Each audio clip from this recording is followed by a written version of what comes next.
حضرت اسماعیل علیہ السلام کا بیوی کو طلاق دینے کا واقعہ۔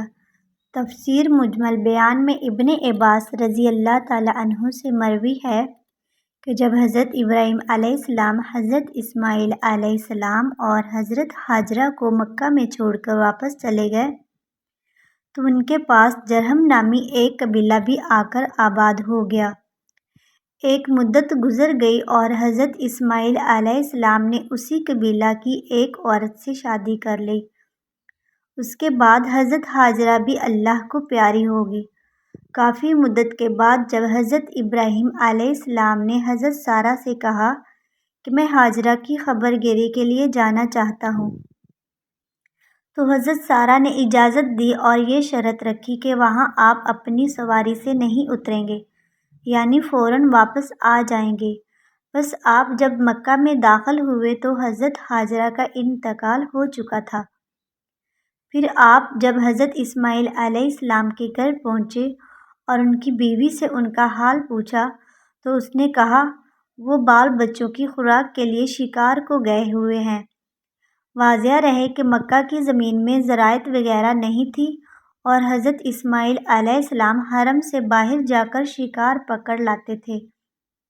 بس حضرت ابراہیم علیہ السلام نے حضرت اسماعیل علیہ السلام کی بیوی یعنی اپنی بہو سے کھانا طلب کیا تو اس نے کہا کہ نہ میرے پاس کھانا ہے اور نہ کوئی دوسرا آدمی ہے کہ یہ انتظام کر سکے۔ بس حضرت ابراہیم علیہ السلام نے واپس ہوتے ہوئے فرمایا کہ جب تیرا شوہر واپس آئے تو میرا سلام کہنا اور کہنا کہ اگر گھر کا دروازہ تبدیل کر دے۔ یہ کہہ کر آپ چلے گئے۔ جب حضرت اسماعیل علیہ السلام واپس آئے تو انہوں نے اپنے باپ کی خوشبو کو معلوم کر کے زوجہ سے دریافت کیا تو اس نے حقارت آمیز لہجے میں کہا کہ ہاں، فلاں فلاں صفت کا ایک بوڑھا آدمی آیا تھا۔ آپ نے پوچھا کہ کچھ کہتے بھی تھے؟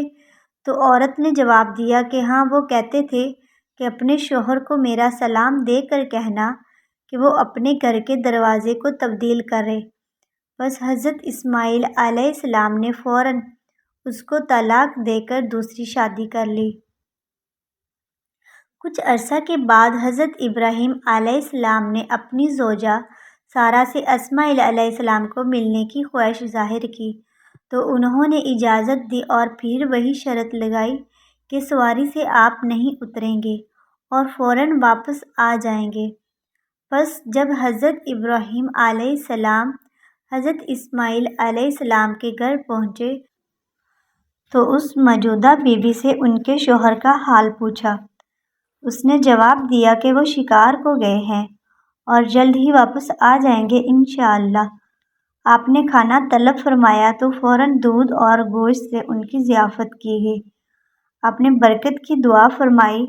بس فارغ ہو کر جب آپ نے واپس پلٹنے کا ارادہ فرمایا تو فرمایا کہ اپنے شوہر کو میرا سلام کہنا اور کہنا کہ اب تیرے گھر کا دروازہ ٹھیک ہے۔ جب حضرت اسماعیل علیہ السلام واپس آئے اور باپ کی خوشبو سونگھی تو اپنی بیوی سے دریافت فرمایا تو انہوں نے جواب دیا کہ ہاں، نہایت خوبصورت اور پاکیزہ خوشبو رکھنے والے ایک بزرگ تشریف لائے تھے۔ انہوں نے ایسا ایسا فرمایا تھا۔ حضرت اسماعیل علیہ السلام نے فرمایا کہ وہ میرے والد حضرت ابراہیم علیہ السلام تھے۔